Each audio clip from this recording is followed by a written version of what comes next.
We are right now on the right bank of River Detroit.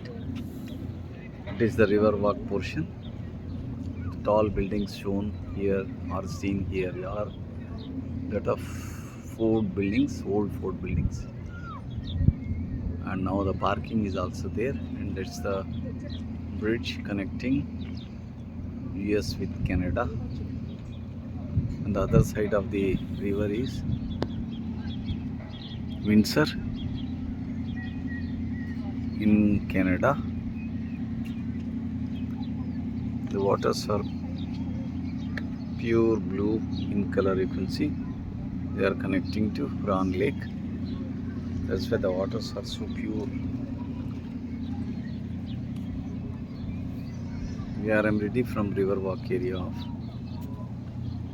downtown Detroit.